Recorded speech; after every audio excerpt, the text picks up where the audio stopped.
Sugeng rawuh para kadang. Pada kesempatan malam hari ini saya ingin menyampaikan beberapa hal mengenai materi yang mestinya kita live streaming, tetapi sementara kita tiadakan karena suatu hal, ada beberapa teknis yang harus kita pikirkan. Pada malam hari ini saya ingin menyampaikan, menyambung dari materi mengenai Mataram Binangun. Kalau pada episode live streaming yang lalu kita sudah beberapa kali menyampaikan tentang materi yang menjadi kesaksian Sri Aji Jayabaya. Pada malam hari ini saya ingin berbagi lagi mengenai hal yang berbeda, yang ini juga diberikan oleh Sri Aji Jayabaya kepada kita semua, terutama di dalam kehidupan kita. Judul kali ini adalah Ketungkul Barang Allah Lali Kabecikan.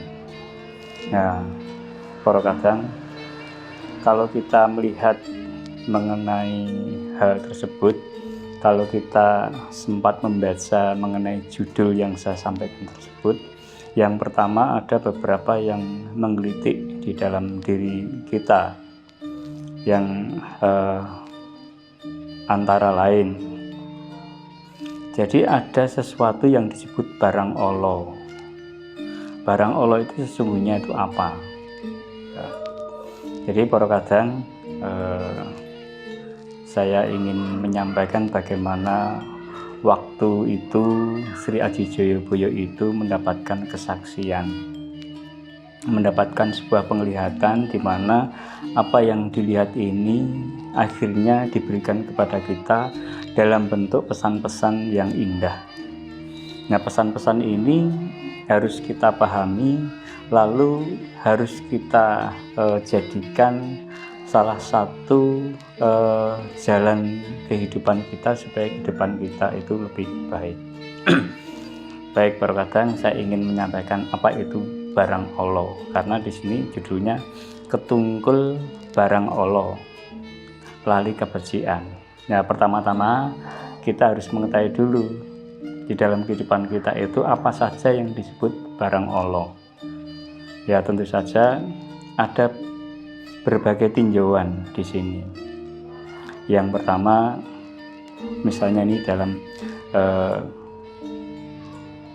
diri kita, di dalam kehidupan ini, di dalam jagat alit kita.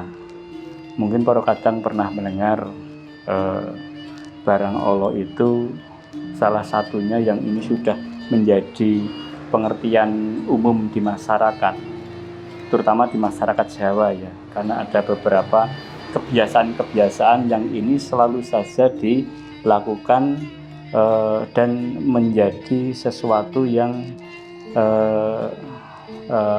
sikap yang selalu ingin melakukan lagi, sesuatu yang menjadi obsesi, yang akhirnya orang Jawa tersebut bisa terlena. Mungkin para kadang pernah mendengar tentang Molimo.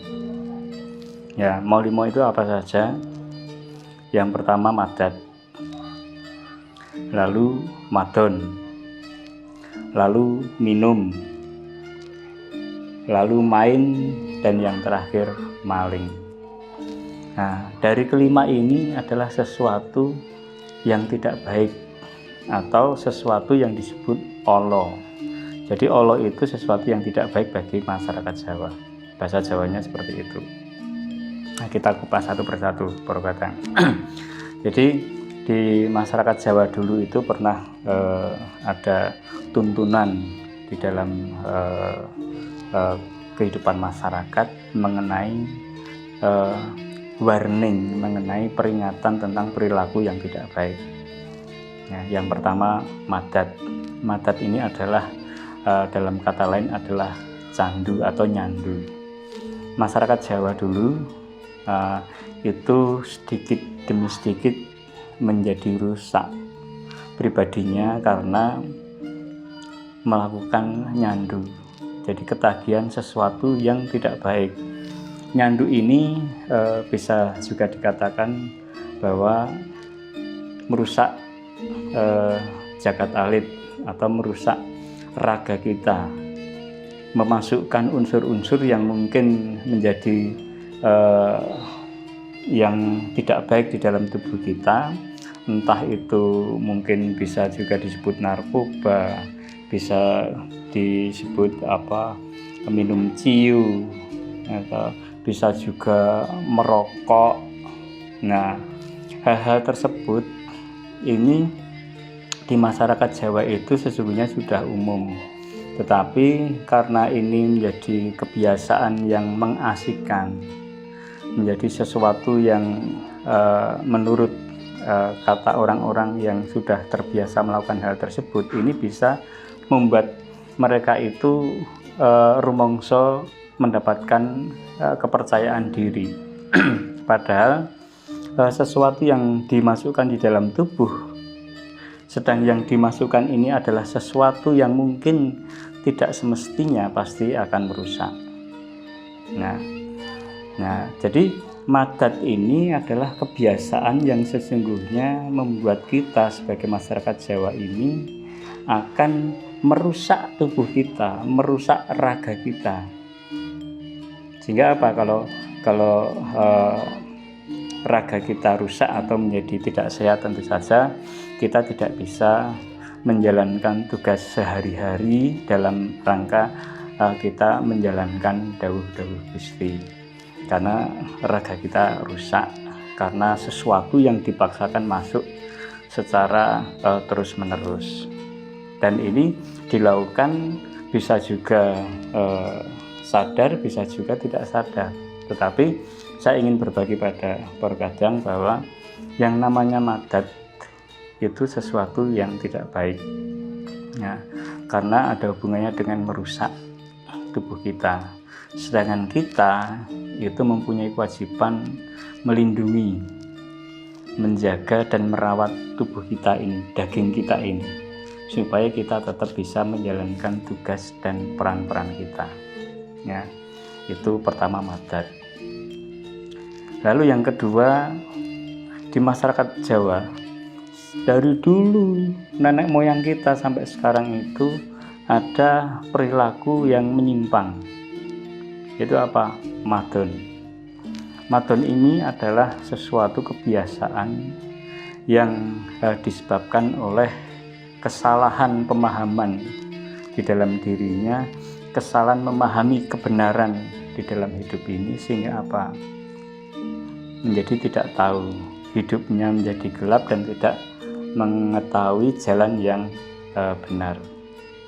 Nah, ini khususnya bagi Porkadang yang sudah berkeluarga. Madon ini mungkin bisa dikatakan di dalam kehidupan sekarang itu selingkuh. Dan perlu kita ketahui, yang namanya selingkuh itu tidak hanya orang laki-laki saja, perempuan pun juga bisa melakukan. Maka kebiasaan-kebiasaan untuk mengingkari janji kita pada saat kita itu menyampaikan di dalam janji pernikahan tersebut, ini bisa hancur berantakan saat kita itu sudah tergoda dengan pria atau wanita lain di luar keluarga, di luar istri kita. Dan ini kalau dibiasakan, ini menjadi sesuatu yang bisa merusak mental. Dan kebiasaan ini adalah kebiasaan yang salah satunya itu dilarang oleh Gusti.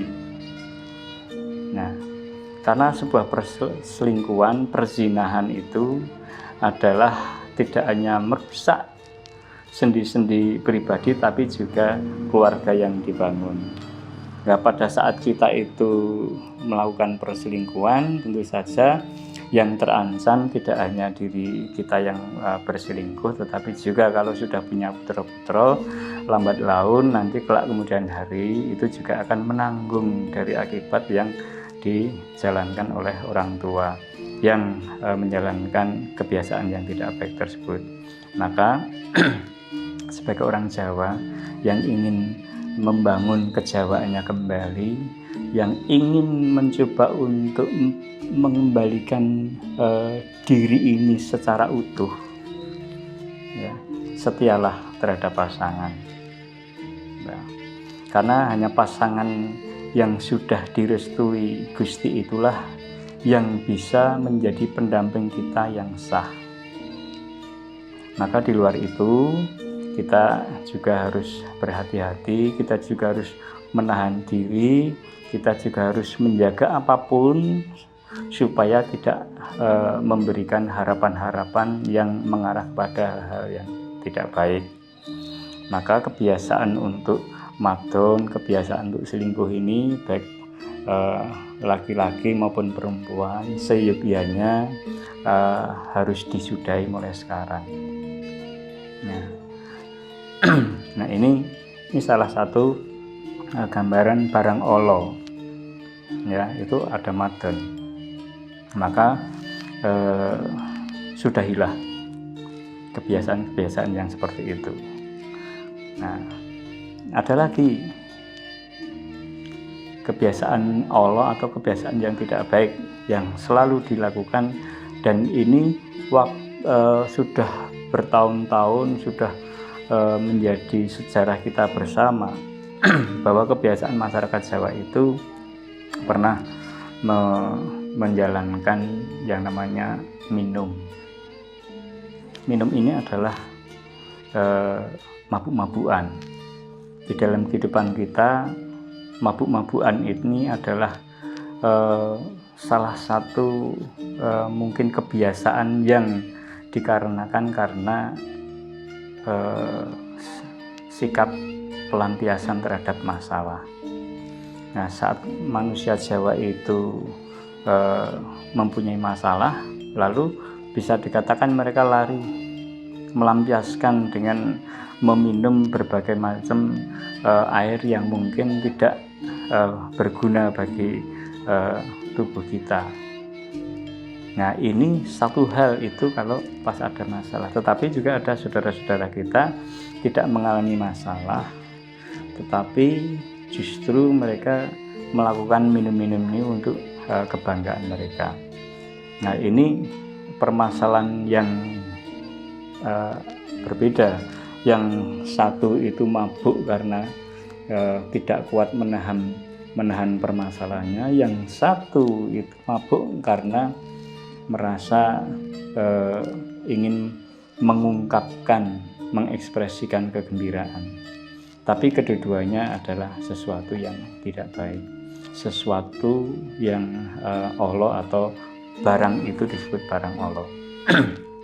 Nah, mabuk sama saja dengan hal-hal meracuni diri kita.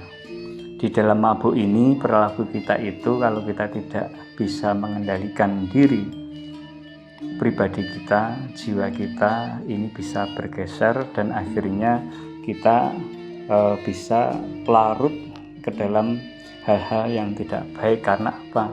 Yang dikendalikan di dalam kehidupan kita saat kita itu mabuk, maka yang ada bawah sadar, sesuatu yang muncul secara spontan yang tidak terkendali.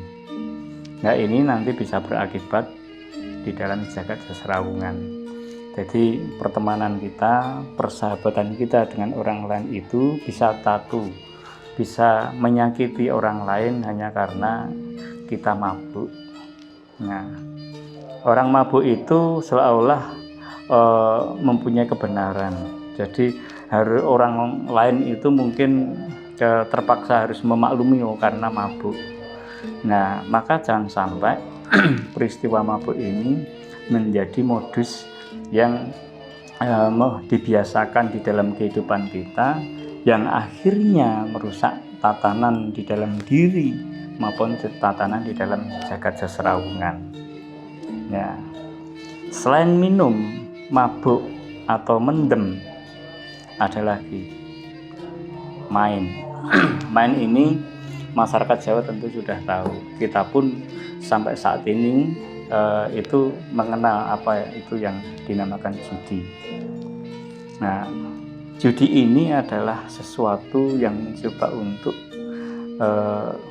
ya istilahnya apa ya, mengadu nasib tetapi tidak berjuang secara realitas, tetapi lebih banyak kepada sesuatu yang mungkin membawa dampak hal yang tidak baik. Orang bermain judi ini kalau tidak bisa mengontrol mungkin akan banyak kehilangan. Jadi kehidupannya itu selalu diselimuti oleh amarah untuk memenangkan. Apa yang ada di dalam judi itu pasti hal tentang duniawi. Ingin meraup keuntungan dengan cara yang tidak baik, dengan cara yang tidak bekerja sebagaimana mestinya. Nah, jadi menggadaikan apapun yang dimilikinya hanya demi keinginan untuk memiliki harta. Nah, ini resikonya saat kita sebagai orang Jawa khususnya itu kita bisa kehilangan harta benda yang mungkin sudah selama ini kita peroleh dengan cara baik, bisa hilang dalam waktu semalam atau mungkin sekejap mata. Tidak itu saja, apa yang kita kasihi itu pun juga bisa menjadi korban dari perbuatan judi. Maka perbuatan judi ini termasuk perbuatan yang tidak dibenarkan lewat tuntunan. Nah, jadi kalau kita itu ingin mencari rezeki, bekerjalah dengan cara baik, memohon kepada Gusti supaya dimudahkan di dalam bekerja, mohon tuntunan supaya dipertemukan dengan orang-orang yang memang itu menjadi kepanjangan tangan untuk menyalurkan rezeki bagi kita. Jadi tidak dengan cara berjudi. Maka berjudi ini lebih banyak membawa kita kepada dampak yang buruk, dampak yang merugikan di dalam kehidupan. Maka itu juga disebut barang olo. Lalu yang terakhir, molimo ini ada yang dinamakan maling. Maling ini adalah mengambil hak atau milik orang lain. Dan ini jelas ini menjadi barang yang perilaku yang terlarang, karena di dalam tuntunan semua agama pun juga menggarisbawahi hal ini.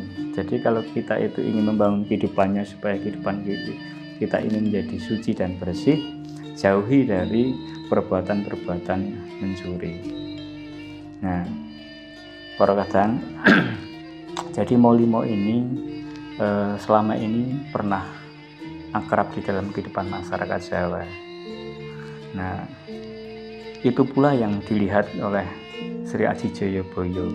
Kebiasaan-kebiasaan yang seperti itu menjadi bagian yang merusak tatanan kehidupan yang sudah baik ini menjadi buruk rupa. Maka molimo ini harus kita pahami dan harus kita hindarkan dari kehidupan kita. Lalu saya ingin berbagi lagi kepada para kadang. Di dalam kehidupan Jawa ini ada apa ya, anggapan. Nah, yang disebut kelangenan di dalam hidup.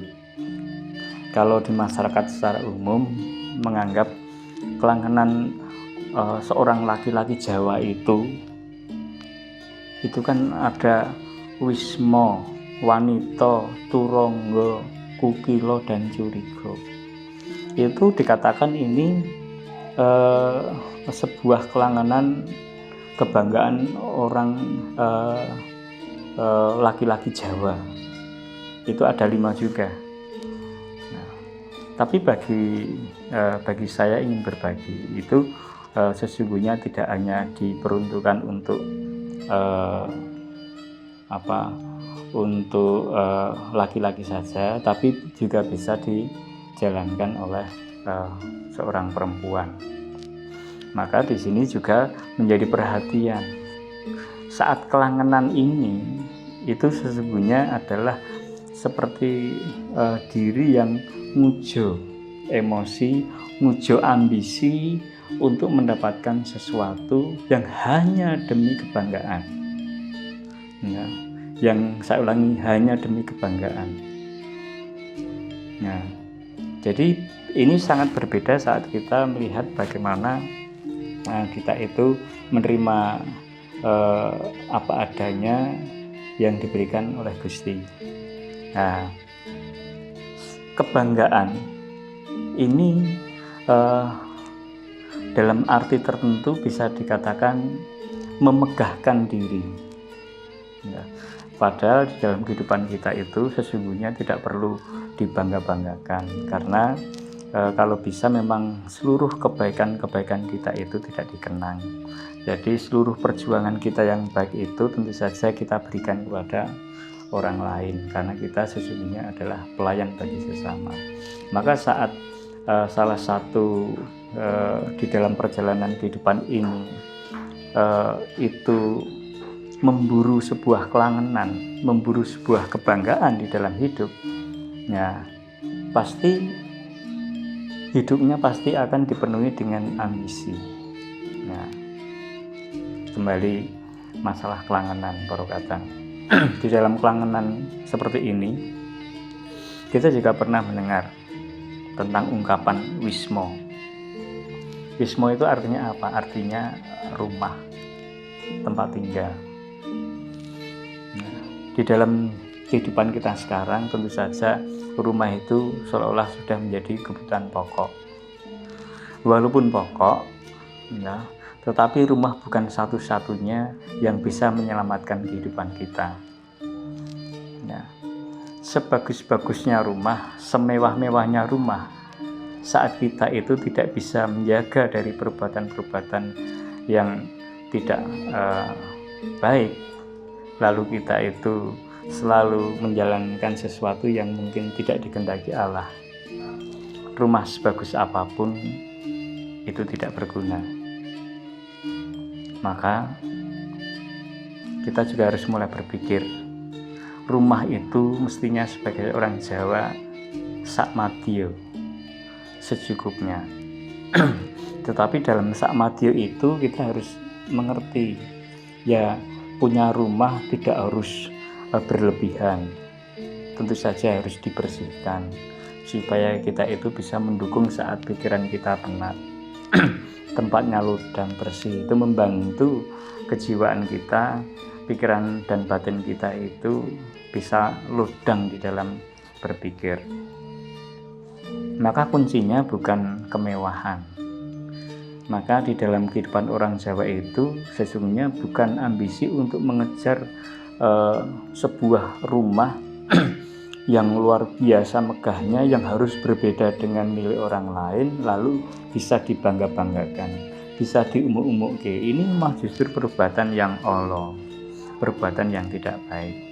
Tetapi ini sudah menjadi mungkin kebiasaan ya para kadang ya, seolah-olah kita itu berpacu dengan waktu, bekerja itu hanya ingin membangun sebuah kemegahan diri, kemegahan keluarga, sehingga orang lain itu supaya melihat bahwa di dalam diri kita itu sudah sukses, nah sudah kaya, sudah mapan, sudah mempunyai rumah yang luar biasa.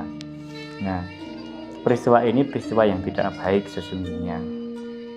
Nah, maka saat kita itu ingin membangun diri di dalam jagat alit, tentu saja yang namanya wismo, rumah ini juga harus diadakan, tetapi tidak berlebihan. Supaya apa? Supaya di dalam kehidupan diri kita itu bisa imbang, tidak mengedepankan tentang harta dunia, tetapi juga harus mengedepankan tentang rohani di dalam rangka kita itu melakukan lampah kehidupan. Itu wismo. Nah, lalu ada di sini wanita atau pria. Wanita itu kalau yang menganggap kelangenan itu adalah seorang laki-laki. Tapi kalau yang menganggap kelangenan itu adalah seorang perempuan, maka di sini kelangenannya adalah laki-laki. Nah, jadi ini ada hubungannya pada saat kita itu mencari pasangan. Jadi saat kita mencari pasangan itu memang ditujukan untuk membangun rumah tangga, menjalankan perintah-perintah Gusti. Nah, maka pasangan kita itu adalah pasangan yang terbaik dari yang terbaik. Jadi bukan hanya untuk umum-umuan, bukan hanya untuk kebanggaan, yang di dalamnya hanya secara fisik saja. Secara fisik mungkin tampan, mungkin cantik, tetapi dia tidak bisa membawa perilaku yang laki-laki itu menjadi seorang bapak yang benar, yang perempuan yang tidak membawa perilaku seorang ibu yang benar. Karena apa? Yang diburu, yang dibangun adalah fisiknya saja. Maka di sini kita harus memahami para kadang. Jadi kelangenan ini bagian kebiasaan masyarakat yang harus kita pahami dan harus kita petani di dalam kehidupan. Lalu kita harus mengerti apakah ini baik atau buruk. Tetapi di dalam kebiasaan, di dalam sosial masyarakat Jawa, yang namanya kelangenan ini bisa dikonotasikan dengan sesuatu yang mungkin mengarah kepada hal-hal yang tidak baik. Maka kelangenan untuk mempunyai pasangan wanita, kelangenan untuk mempunyai pasangan laki-laki, kalau hanya sebatas kelangenan, mungkin harus dirubah, karena ini kebiasaan yang tidak baik atau dalam tanda kutip adalah barang Allah. Ya. Terus ada kelangenan yang lain, masalah turonggo. Turonggo ini kalau zaman dulu para kadang ini bisa diartikan sebuah kuda, tumpangan, alat untuk pergi, alat transportasi. Nah, kalau di zaman sekarang sudah tidak lazim dengan kuda, tetapi mungkin kendaraan. Jadi kendaraan ini mestinya juga kita tidak boleh berlebihan. Nah, tidak harus memaksakan diri harus mempunyai kendaraan yang mewah. Nah, hanya karena ingin menunjukkan eksistensi pribadi karena usahanya sudah sukses. Nah, ini ujung-ujungnya hanya akan menjerumuskan rohani kita kepada hal-hal yang tidak baik. Nah, maka turonggo ini bisa diartikan mungkin kalau seseorang itu sudah mempunyai satu kendaraan itu sudah cukup karena sudah murakabi semua, ya tidak harus memaksakan diri menambah terus itu, sehingga malah memenuhi garasi, sehingga membuat tetangga-tetangga itu iri. Nah, ini mah perbuatan seperti ini memancing hal-hal yang tidak baik di dalam masyarakat. Nah, dan perbuatan seperti ini selama kita masih mempunyai rasa percaya diri untuk membiayai mungkin tidak begitu bermasalah. Tetapi suatu saat kalau situasi mungkin sudah tidak seperti yang dahulu sehingga ekonominya mungkin agak surut, menjadi beban. Nah, ini kadang jadi saya ingin menyampaikan kelangenan untuk mempunyai barang-barang mewah untuk transportasi ini sesungguhnya juga tidak perlu. Walaupun di dalam kehidupan kita itu pasti membutuhkan, tetapi seyogyanya, secukupnya. Tidak usah berlebihan, tidak usah yang mewah-mewah sehingga memancing rasa iri orang lain.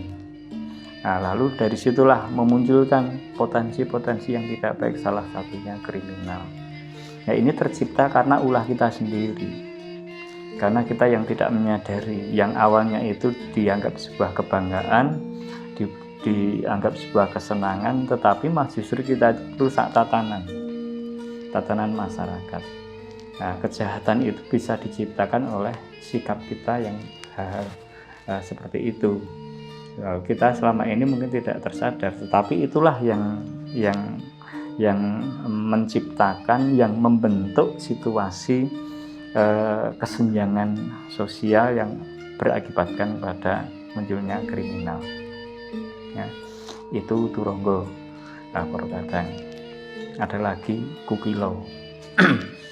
Nah, kukilo ini mungkin kalau orang Jawa ya, orang Jawa itu kalau sudah uripnya semeleh, mungkin di rumah pagi minum kopi sambil mendengarkan suara kicauan burung yang punya perkutut itu didengarkan, yang deruk, yang puter, yang mungkin oceh-ocehan yang luar biasa suaranya itu. Nah, di sini masyarakat Jawa pernah mempunyai kebiasaan seperti itu, bahkan sampai sekarang. Nah, saya ingin berbagi di dalam Jagat Alit hal-hal tersebut sesungguhnya tidak perlu harus terjadi, karena yang namanya saudara ciptaan kita itu, yang namanya burung itu memang sudah tinitah untuk hidup di alam, tidak dikondisikan untuk hidup dikurung, tidak dikondisikan untuk hidup di penjara. Walaupun burung itu berkicau, tetapi kicauan itu belum tentu nyanyian indah. Bisa juga burung itu berkicaunya itu, kalau kita bisa mendengarkan apa yang disampaikan burung lewat kicauannya itu, mungkin dendangan lagu yang sedih. Bisa juga seperti itu. Tapi karena kita tahunya burung itu berkicau, ya itu menjadi kebanggaan. Rumangsana itu kalau sudah mempunyai piaraan, tidak hanya burung, mungkin piaraan-piaraan yang lainnya itu menjadikan alat untuk bisa membangun kebanggaan diri. Tetapi itulah yang sesungguhnya justru kitalah yang merusak tatanan alam semesta ini yang sudah direncanakan, yang sudah atur sedemikian rupa. Nah, itu menjadi rusak karena apa? Ambisi manusia yang ingin menguasai. Ya, sesungguhnya kalau kita memahami yang namanya burung itu, walaupun tidak disangkar, tidak dipelihara secara pribadi, di alam pasti juga akan berkicau. Karena memang itu piranti yang sudah dibentuk, piranti yang sudah disematkan Gusti kepada makhluk tersebut. Ya, kita bisa mendengarkan dendangan atau kicauan burung itu bernyanyi riang gembira di mungkin pucuk sebuah pohon, ya. Karena memang seperti itu. Jadi kalau kita bisa memahami kicauan yang ada di alam liar dengan kicauan yang berada di dalam sangkar itu berbeda, kadang saat kita itu mencoba mendengarkan dengan rasa, dengan intuisi kita. Maka saya ingin berbagi, tidak hanya kalau saya menyampaikan ini kukilo, itu sesungguhnya tidak hanya masalah burung, tetapi hal-hal yang sifatnya piaraan-piaraan yang lain. Nah, ada lagi curigo. Di dalam masyarakat Jawa itu juga masih punya kebiasaan untuk ngudi, berburu sesuatu yang bisa menjadikan sifat kandel. Masih belum percaya bahwa Gusti itu lenggah sinewoko di dalam hatinya, di dalam kehidupannya. Lalu masih berburu di berbagai tempat. Hanya sekedar apa? Supaya hidupnya itu dilindungi oleh apa? Oleh barang-barang yang dianggapnya itu bertuah. Nah, ini sebuah kesalahan di dalam Jagat Alit Borkadang yang tentu saja yang saya aturkan semua ini disebut barang Allah. Maka kaitannya saat tadi judul di atas, kenapa ada ungkapan ketungkul barang Allah, itu akan mengakibatkan apa? Lali kabecikan. Nah, sekarang apa artinya ketungkul itu? Ketungkul itu seperti sebuah obsesi, ya, obsesi yang akan membawa kita itu terlena di dalam hidup. Ya, jadi ketungkul ini adalah kesenangan yang bisa membuat kita itu lupa tentang kebaikan, tentang kebenaran. Ketungkul ini adalah, ini kalau digambarkan, ini saudara tuanya lali, saudara tuanya lupa. Lalu yang disebut godo itu saudara tuanya ketungkul. Nah, maka monggo para kadang bisa memahami hal tersebut, itu mungkin bisa menjadi permenungan. Nah, kenapa saat kita itu mendengar ungkapan ketungkul itu seolah berkonotasi yang tidak baik. Nah, karena memang kenyataannya seperti itu. Maka kalau ini di dunia anak-anak, anak itu ketungkul dolan, jadi lupa untuk belajar. Tetapi tidak ada ungkapan anak itu ketungkul belajar lalu lupa dolan. Jadi ungkapan ketungkul ini lebih mengarah kepada sesuatu yang tidak baik. Maka ketungkul barang Allah ini kita itu terlena dengan kesenangan-kesenangan yang kita lakukan, sehingga kita lupa, tidak teliti dengan kehidupan yang mestinya harus kita bangun, yang harus dipenuhi dengan kebaikan. Maka saat Sri Aji Jayabaya itu melihat sebuah kesaksian pada waktu itu, melihat rusaknya tatanan kehidupan seperti ini, salah satunya yang menjadi penyebabnya adalah manusia yang ketungkul untuk melakukan kebiasaan yang tidak baik. Lalu barang yang ketungkul ini menjadi kebiasaan yang selalu diulang-ulangi, sehingga kebenaran itu akan tertutup dan menjadi pembenaran. Nah, para kadang sama di dalam kehidupan negara juga sama. Kalau tadi saya ungkapkan di dalam zakat talit dan zakat sesrawungan, kalau di dalam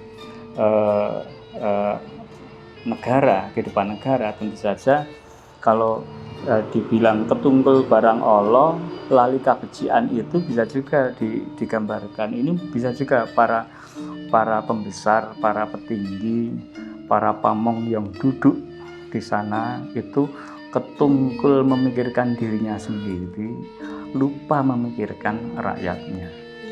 Nah, sehingga di sini apa? Sendi-sendi kehidupan bernegara itu akan menjadi kacau.